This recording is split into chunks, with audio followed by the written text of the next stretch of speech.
before I get started with the technical stuff, I'll tell you how this course proceeds. Can I have the chat window here? Okay, so the week 1 we will, that is today, we'll start with HDFS. HDFS is the Hadoop distributed file system. Don't worry about it if you don't know about it yet. You will be introduced to it during this session, and I can assure you that by the end of it you will become an HDFS expert, definitely, to speak about it. Second week it will be completely hands-on. We'll be running, setting up the Hadoop cluster and running HDFS commands on that. In the third week we'll move on to MapReduce. MapReduce is the programming model in Hadoop. Don't worry about it right now. If you don't know that, we'll take care of that. And then we'll move on to Pig, Hive, Zookeeper, Scoop, HBase, and all these things will be covered each week.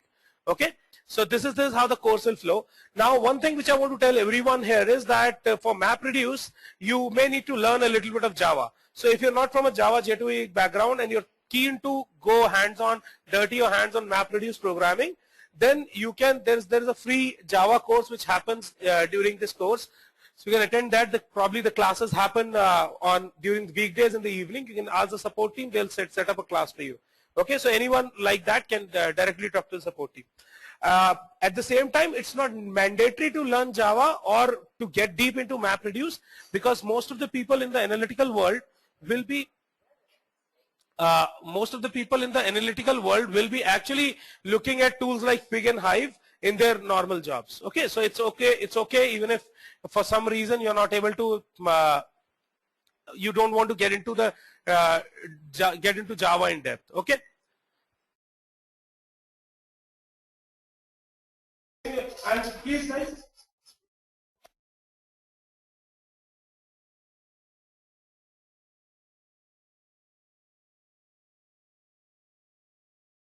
Sorry, I got muted. Guys, if for some reason you're not able to hear me in between, yeah. Okay, Mohan is asking about my background. Mohan, I've been in the IT world for last 10 odd years, okay, and been working on Hadoop for a couple of years. So that's pretty much about me, and you'll come to know more about me as we proceed in this class. Okay, so yeah, so as we get started, I'll tell you a few things to make this session. My name is Abhishek Mohan. Yes, for everyone, my name is Abhishek. I have Rahul with me. Okay, so one thing which I wanted to tell you guys is that you can keep writing on the chat window.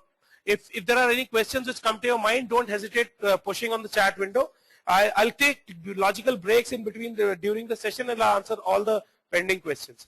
And when I ask you that whether you were understood or not, don't be lazy. Just write yes, so that I know that you are with me. So are you guys with me? Can you quickly respond back with a yes? Till now, great. So it's some people. Okay, great. So all of you have written yes. Okay, thank you, Anand. Thank you. You need not write such long sentences. You can just write a S, or I like a smiley much better than anything else. So you can give me a smiley if you like me. If you are hating me, then you can give me a reverse smiley. Okay, Yashwant has given me a smiley, so he's liking the class. No one else is till now. Let's hope that we get a lot of smileys during class. Okay. Okay, I got a lot of smileys. Okay, Vidyasagar has given me a big happy face. Thanks, Vidyasagar. I love you, buddy. Thank you, guys. Okay, so let's get started, and I hope we'll keep this interactive. Thank you, Vidya. Okay, so and I'll keep making fun of you guys. Okay, during the class, so that it doesn't become boring. It's a long class, so if you're planning to eat something, please grab something to eat or drink. Keep it in your desk. No one's going to see what you're eating. Okay, so I don't have the liberty to do that, but I'll try to grab something in the middle of the session. Okay, so let's get started, guys. Okay, so this is where, now we have a picture here. We have a few pictures here. Okay, let's see if and the slide says what is big data. Okay, so now everyone knows about this, I believe, right? Facebook is the probably the biggest company which will be having the most amount of data being generated every day, and they do a lot of analytics over it. So this is very clear that now the amount of data generated by Facebook is around, and this is definitely an old figure. It says 500 terabytes of data per day. Okay, so this is the kind of data being generated by Facebook every day, and we'll very soon understand that what are the challenges in crunching this data, what are the challenges in analyzing this data. Okay, so let's look at the other picture. Can anyone tell me why have I put an aeroplane on this? Quickly guys, I want you to answer this. Can anyone tell me why have I put an aeroplane picture here? What does the aeroplane or airline have to do with big data? Where is that data coming in? Gaurav, can you tell me what data are we talking about in airline? Maybe flight traffic, okay. What else? Flight bookings is what Gaurav says. Okay, I'll keep on repeating. I want everyone to actually, okay, passenger details. And the reason this is very important because big data is not every kind of data cannot be treated as big data, and Hadoop cannot be used on every type of big data. Okay, so it's very important to understand, people are answering these questions with data from passenger details, passenger data, okay, data generated by plane. If something goes wrong, which will use to analyze further. So Rahul has come up with a very interesting answer. Rahul says data generated by plane if something goes wrong, which will be used to analyze further. Rahul, yes, that's right. And has everyone heard about a black box in a plane? Yes or no? Can you quickly tell me if someone has heard not about black box? Has everyone heard about black box? So a lot of people have given me answers like maybe the speed of traffic. Rohit, do you have a opinion on that? What could be the? Okay, so okay, now see, I'll tell you one thing. Rahul, your answer is right. The reason I put it here is because I wanted to see. The reason why this airline picture has been put is I believe someone is telling me that they're not able to hear me. Am I with you guys? Are you able to hear me? Or okay. So maybe someone lost the connection at their end. No problem. Okay. So yeah. So basically, Rahul, your answer is right, and I also explained why the other people who have given answers like passenger preferences, passenger data from passenger details, flight bookings and all. Just note down all these things in your mind. I'll answer very quickly why this cannot be termed as big data.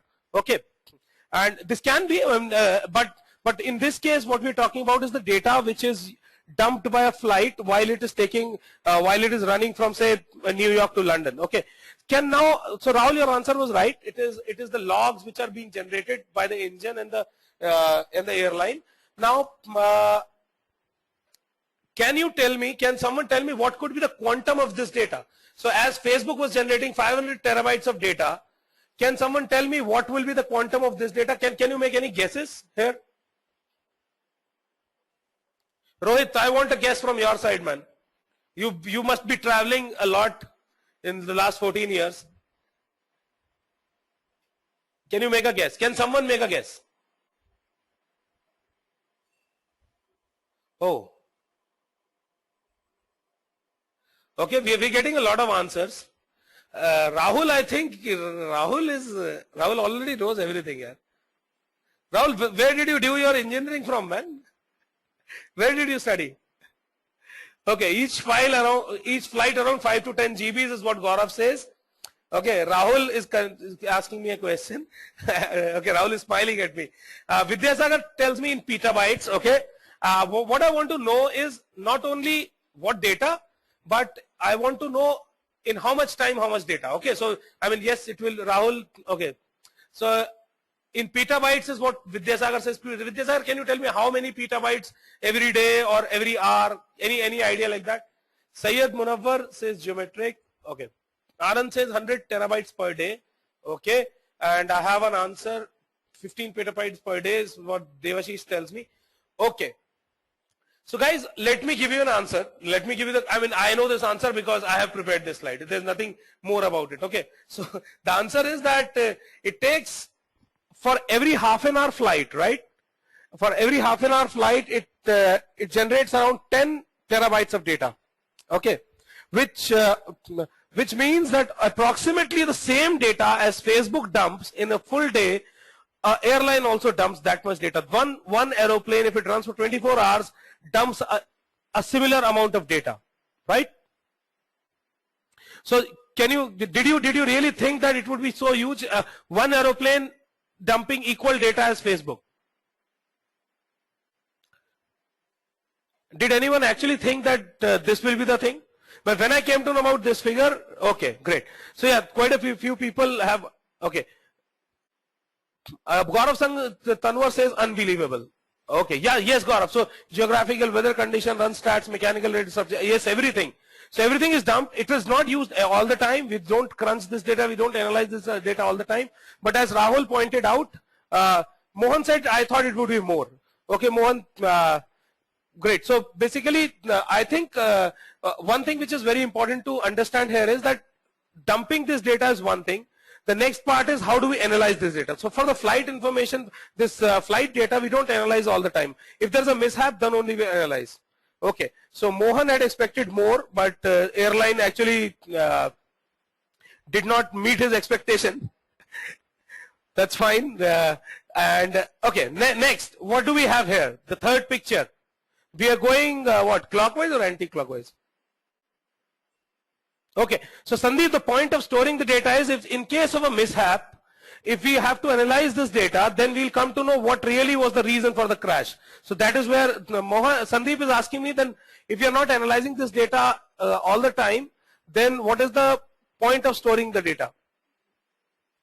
Yes, Mohan, it is tied to sampling rate, but I'll answer that question in a while. Sandeep, is your question answered? Okay, great.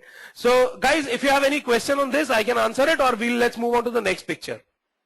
So what is this? Why have I put this electric pole? Electric transmission is what Rahul says. Rahul is the fastest guy. Okay. Gaurav has also, Gaurav, your typing speed is great, man. Electrical power grid system, nationwide connections, should we use data? Yes, exactly. Right. So Gaurav has given us an answer. It says electric power grid system, nationwide connections, should be used data. Yes, it is used data. Rohit says tariff. Yes, electric tariff also comes in. And a lot of information about which node is consuming how much electricity, right from the bulb at your home to something as big as a generator or something running or an industry. The electricity department or the power grid needs to know where exactly. Yeah, exactly. Syed Munawar gives me an answer. Flow of current from one point to another, right? Yes, Rahul Tiwari says fight between two states for electricity, right, Rahul? So, yes. So Rahul, yes, Rahul has given me that answer that we need to analyze this data to resolve the fights between two states for electricity. So, does everyone? I mean, can everyone appreciate this answer? Can I have a smiley for this one? I want to give a smiley for this. Okay, good. Some people are happy with you, Rahul. Not everyone is. Okay, a lot of people are happy with your answer. Okay, I think Mohan is not. Mohan is not happy with your answer. Maybe Mohan doesn't. Mohan is also happy. Okay, so everyone is happy with your answer. If there is anyone who is not happy with Rahul's answer, you can make a bad face at me. I'll not tell it to Rahul. Okay, so yes, that's right. Lot of data being generated by the power grid system and to analyze. And finally, let's take it just to resolve the electricity fight between two states, right? Now, what is this? The fourth picture here. Stock exchange. Okay, so which stock exchange? Vidyasagar, which stock exchange? Okay, everyone knows this answer. Everyone knows this. Yashwant is smiling at me. Okay, why is so this is NYSE. It's there in the picture itself. There's the National Stock Exchange. Okay, great. Now, so it is not the National Stock Exchange. It is the New York Stock Exchange. Now, this also generates huge amount of data. Okay, and this is another example of place where big data is getting generated. So the idea of this slide was to introduce you to various scenarios where we are generating big data. Now there are other examples like LinkedIn, Amazon. A lot of companies generate huge amount of data, and that is largely unstructured data. Now I have a lot of people from the Oracle background here. They know the difference between structured and unstructured data. Could anyone like to explain that to me? What is the difference between structured and unstructured data? And I can unmute you as well if you want to. So we would like to have people actually pouring in their opinions, because we'll all learn together. So anyone who wants to answer that question, difference between structured and unstructured data? Rahul Tiwari knows all the answers. Rahul, are you Oracle? Is your middle name Oracle? Can we? Okay, he is from Teradata. Okay, so so anyone else has the answer to that difference between structured and unstructured data? Only Rahul has the answer. Okay, so no one else is willing to answer. Is this very?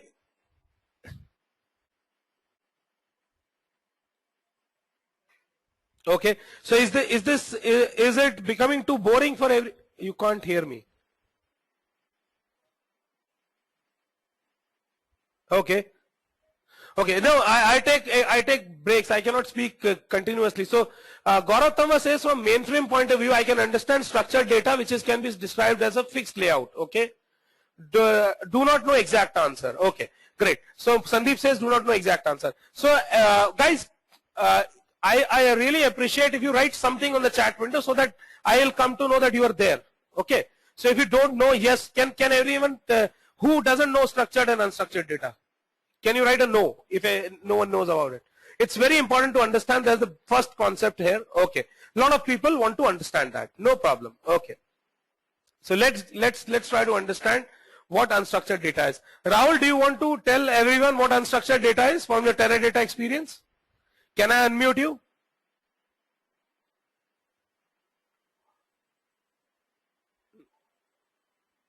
Rahul, are you with me?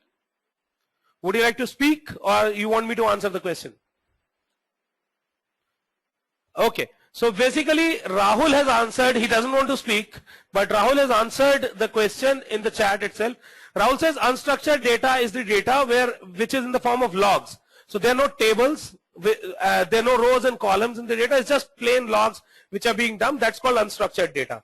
Okay, is that clear to everyone? That's the right answer, and I'm sure a lot of you people would have guessed that. So big data, example again, yeah, all these answers, Sandeep, the data which Facebook dumps, right? All the whatever activity you do on Facebook, the like, share, whatever you're doing right now, you're writing these things, the logs of this class are also unstructured data, right? Whatever you're writing in the chat window is getting in as a unstructured data. Is that clear to everyone? Does that suffice? Sandeep, does that answer your question? Okay, great. So that is unstructured data. Structured data is in the form of tables and rows. And when I said that I am not interested in the information of who has booked the flight and whether the flight updation is happening, the reason why I said that was because that is structured data. That is stored in terms of rows and columns and tables. So that is why I said the data which we are big data right now. Whenever you talk about big data, we're talking about in the context of unstructured data. Is that clear to everyone, sir? Anyone who is not clear with this can quickly say no. We are going a little slow, but that's fine with me. Okay, great. So it's clear to everyone. Can everyone give me a smiley if it is clear to everyone? Suman gives me a smiley. Okay, Dinesh also is giving me a smiley. Everyone is giving me a smiley. Mohan, is that okay, sir? Ajay, okay, we have Ajay also in the class. Ajay, can you quickly tell us what do you do? I think you are a new entrant in the class. Okay, great. So Ajay, can you quickly tell me what do you do? You want me to unmute you? Can you speak? Do you want to speak out?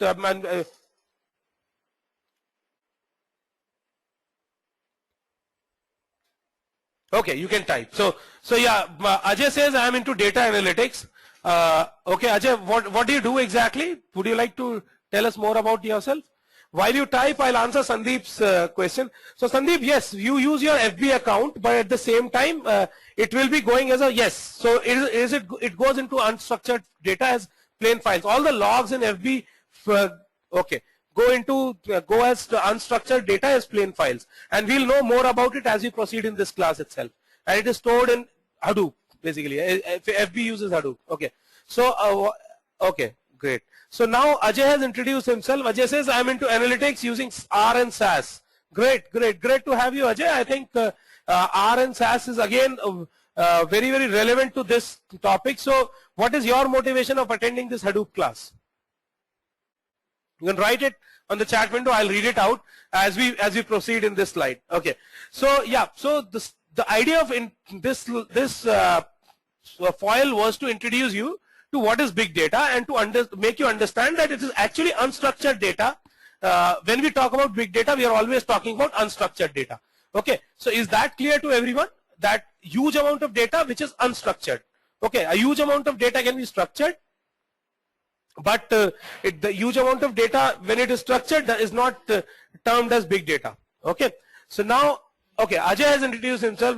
Ajay wants to learn this, learning how to analyze huge amounts of data by understanding how it is used within Hadoop. Great.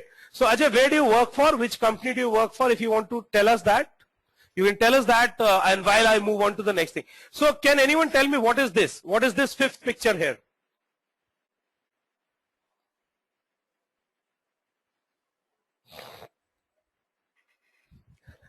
Rahul, you know everything, buddy. I think. Okay. Okay. Okay. Yes, a lot of people are giving me answers here. So, okay, we say few interesting answers is, Ajay says, I work on my own. So, Ajay, you're running a company of your own? Great. So, you're an entrepreneur. Great to have you, Ajay, here. Okay, so Sandeep Ganguly says files. Rahul Tiwari, I'll read out your answer. Dinesh says files. Yashwant says big data, pile of files. Gaurav says files of data, data increasing day by day, says Samir. We can say unstructured data, says Syed Munawwar, right? And data in hard files, says Rohit Malik, hard copy. Office files, says Devashish Kaushik. And we have Vidya Sagar, which says pending files in government offices. Right. And Rahul also says looks like files in Indian government offices. Right, that's the motivation of putting it here. There's a lot of big data kept in Indian government offices, which Hadoop also cannot help in analyzing. So this is this yes, that's the reason I.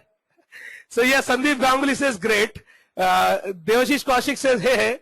Sandeep has given me a smiley. Anyone else who liked this humor can give me a smiley. If you hated this, if it was a poor joke, you can give me a. Rohit says gives me a smile. Okay, so everyone is happy. Looks like Mohan is not happy. Gaurav says good one. Rahul Tiwari says name a man named Hadoop to analyze these files. Okay, Mohan is not happy. Okay, Mohan says just lazy to type. Mohan, you're typing so much, man. You can just give me a smiley.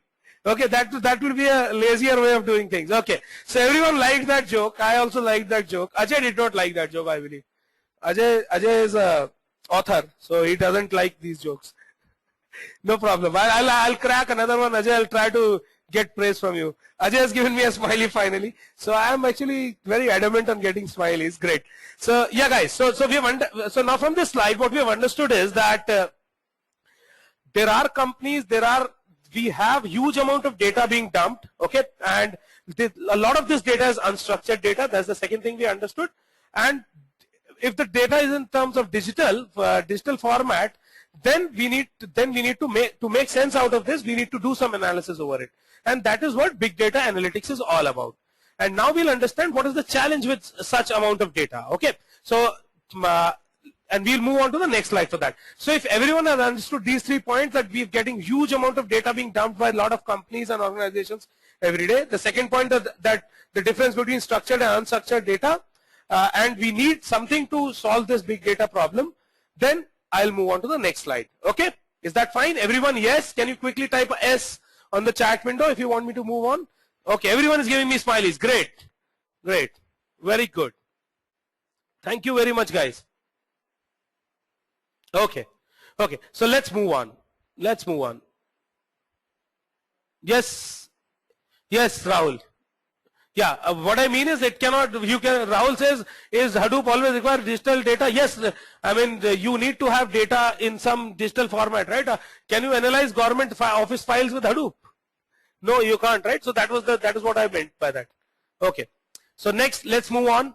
Okay. Now we've understood that the amount of data being generated. Let's see what is the real challenge. I mean, what is the real problem? Now we have so much, storing data is not a problem at all. Everyone has 2 TB, 5 TB hard drives in their homes. So what is the challenge? The challenge here will be explained by this example. So let's see, we have this traditional way of storing data where we have one single machine on the left hand side, okay, which has 4 IO channels, which means it has 4 hard drives, okay, and each channel can each hard drive can run at 100 MB per second.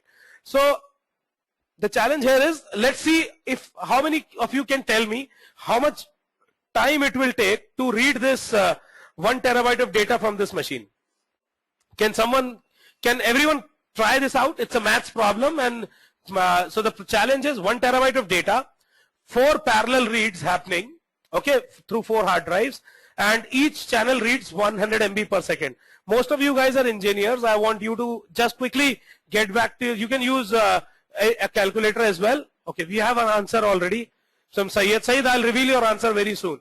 Anyone else can answer? Okay, Yashwant has also given me an answer. Guys, you're quick. Okay, Suman has given me an answer. Suman says, I want that answer in minutes. Okay, I want that answer in minutes. So the question is, and I want everyone to try this. Everyone has to give an answer. Whoever doesn't give me an answer, I will not allow them in the class. Okay. Okay, so I have an answer from Anand Kumaran, who says 170 minutes. Rahul Tiwari says 3 seconds. Rahul, you are really fast, man. It cannot happen in 3 seconds. Okay, someone says 2500. Okay, a lot of people have given me the right answer now. Okay, Ajay tells me 10.24 seconds. Ajay, can you quickly explain me how did you arrive at that? Quite a few people have given me answers like 45 minutes, 43 minutes, 40 minutes, which approximately is the answer, but I would still like to understand from Ajay, how did he, okay, Sandeep is also giving me an answer, 40 minutes approximately. Okay, Ajay, how did you arrive at 10.45? Gaurav means, okay, so yes, see, the thing is that the way the calculation is simple. Can those people who have given me an answer around 40 minutes quickly write on the chat window, or you want to explain to everyone how did you arrive at that number? Okay, Ajay has given me an answer. 1 terabyte is equal to 1024 GB, 1024 into 1024 MB, and then he's doing some calculations and he'll arrive at some answer. But before that, can Gaurav or Vidyasagar, would you like to speak? You've been answering a lot of questions. I'll let you answer that. Okay. Samir has also given me the right answer. Okay. Syed says, I've done this once. Okay, great. So Vidyasagar or Syed, any one of you want to tell us? Okay, fine. So it's actually very simple math. You have 100 MB per second. Has everyone, Vidyasagar gives me an answer, 100 into 100 divided by 4. Right.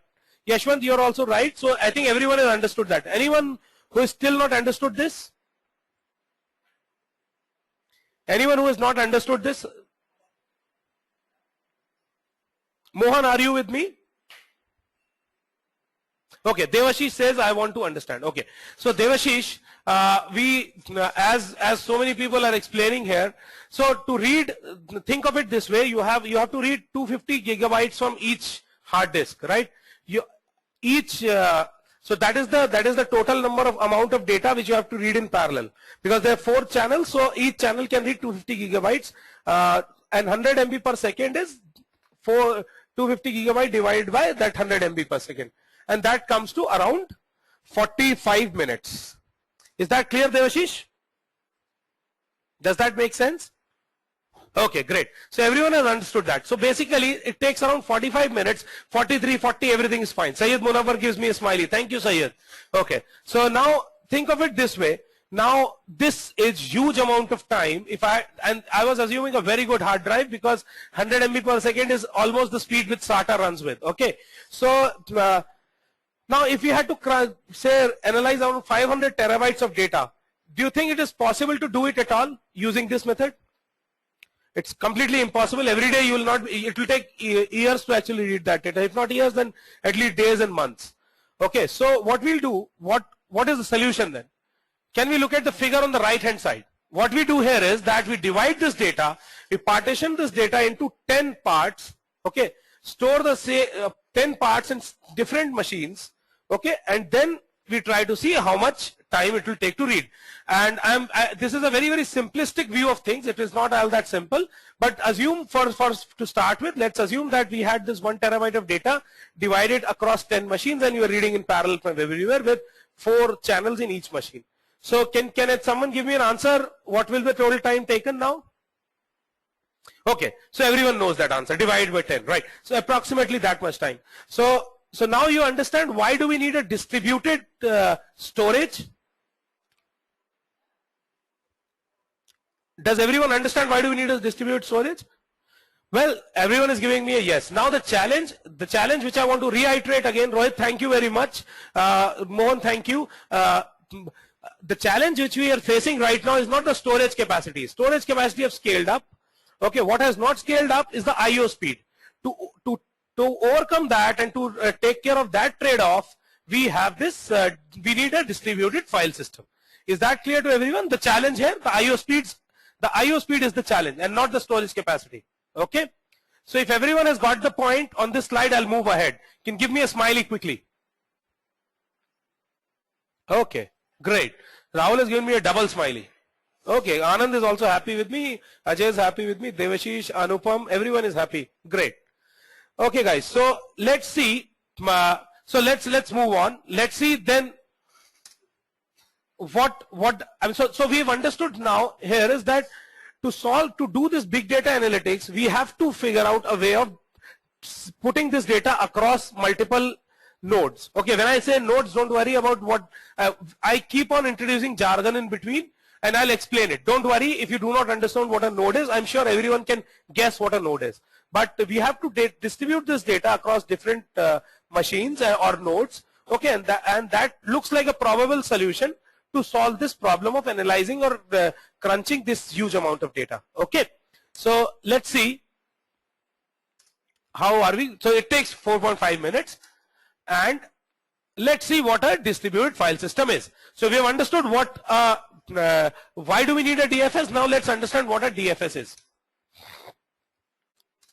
So here what you see on your left is 4 machines, 4 storage devices sitting at 4 different locations. Okay, and once so they have their own file system. They're physically separate machines. Okay, after I create a distributed file system out of these, what I'll get is something like this, where at the top of it will look like we are accessing a single file system, but underlying hardware is sitting at different places. Okay, at a logical level, they all come in a directory structure. So if you look at your Windows machine, it will look like there are multiple directories which we are having. Does that make sense? Is that making sense to everyone? That what is the difference between how will this physical thing get converted into a distributed file system? We will look into details, but just to give you an idea, this is how it will look like. Okay, great. A lot of people are giving me smileys. If there's anyone who has not understood this, I can quickly tell you again. So 1, 2, 3, everyone has understood. Great. So everyone has given me smileys now. Great. Some people are getting lazy here. Okay, Ajay says, please, once again. Sure, Ajay. So Ajay, see, there are these different machines which are sitting at different physical locations. Okay, different physical locations. And what I do is, if I create a distributed file system out of these, physically these machines are still at different locations, but logically, at a logical level, I have created a file system where all these machines look like they're a part of a single file system. Okay, so as we saw in the last slide that we have to have multiple machines from where multiple reads can be done in parallel. So to solve that problem, we used multiple machines, not a single place to do I/O, but at a higher level, at a logical level, at a directory structure level, they become a part of a file system. Is that clear, Ajay? Does that make sense? Great.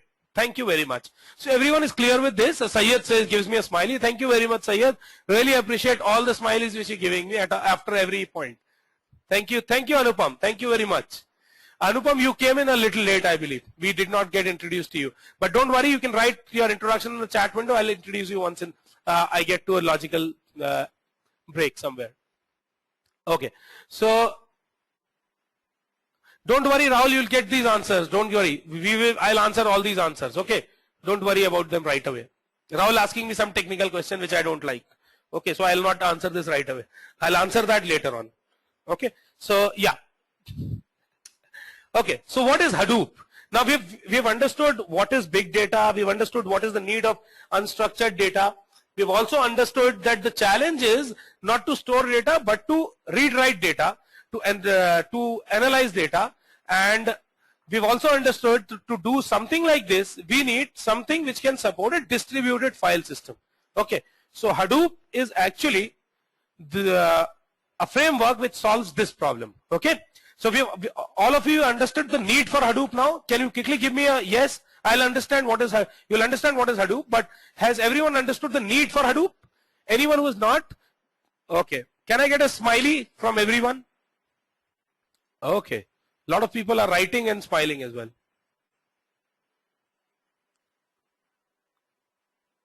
Okay. Okay. So Rahul says, can you repeat? Rahul, are you joking with me or you really want me to repeat? Okay. So I'll just repeat it for the sake of Anupam and everyone. So see, basically, who've joined late, we've understood right from the first slide that what is big data. We've understood that. So we have huge amount of data, unstructured data getting dumped in some places. Okay. Then we understood that the challenge is to analyze this big data, we have to read it back. Okay, Rahul, please pay attention here. Now, the challenge is not to store the data and how to store the data. Technology has scaled up there.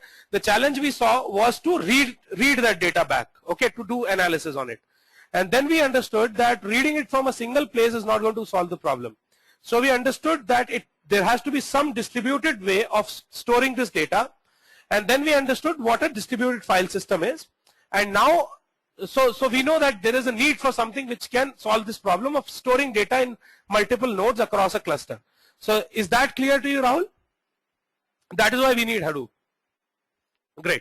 So that is okay, great. So now the need of Hadoop is this. Everyone has understood that. Let's see what Hadoop is. I'll go with a formal definition of Hadoop, and this will, I promise you that this is the last formal definition I will talk about in my whole life after this one. Okay. I hate formal definitions, but this time I had to put this in. Okay. So Hadoop is a framework that allows for distributed processing of large data sets or running on commodity computers using a simple programming model. Okay. So now there are a few things which have to be noted here. Okay. That's why I put this definition. So Hadoop is a framework that everyone understands of distributed processing of large data sets. So Hadoop is useful only when you have large data sets. Okay, if you have small files, it is not of use. So this is a very important thing, large data sets, and that too unstructured data. Okay, across clusters of commodity computers. Okay, I'll make you understand this term also, commodity computers. So basically, Hadoop does not require the nodes on the Hadoop side need not be high quality, high availability machines. They can be simple hardware, commodity hardware. We'll understand this in more detail using a simple programming model. So the simple programming model is called MapReduce. I will not explain you anything about MapReduce today in today's class, but you just try to understand that there is something called MapReduce. Just get this term in your head. In the next few classes, we'll understand that in more detail. Okay, is that clear to everyone? So it's a framework for distributed processing, large data sets, commodity computers, and simple programming model. So we will understand each and everything in detail going forward. Is that clear to everyone, guys? Anything which you do not understand here? It's very important to understand this. Great. So yeah, I think everyone has understood it. Okay. So good. Thank you, guys. If you keep on giving me these yes or smiley, I know that I'm doing a decent job here and you're not getting bored. Okay, so please do not hesitate to write that. Okay, thank you very much, Ajay. Mohan is not doing that. Mohan is not happy anymore. Okay, don't worry. There are enough people to keep me going. Sayyad has given me a smiley again. Thank you, Sayyad. Okay. Mohan is saying not true. Mohan, you can just give me a smiley, man. Okay. So now companies using Hadoop. Now this is again a question which people ask. Which are the companies which are using Hadoop? So I'm sure a lot of we had Sandeep from Yahoo, right?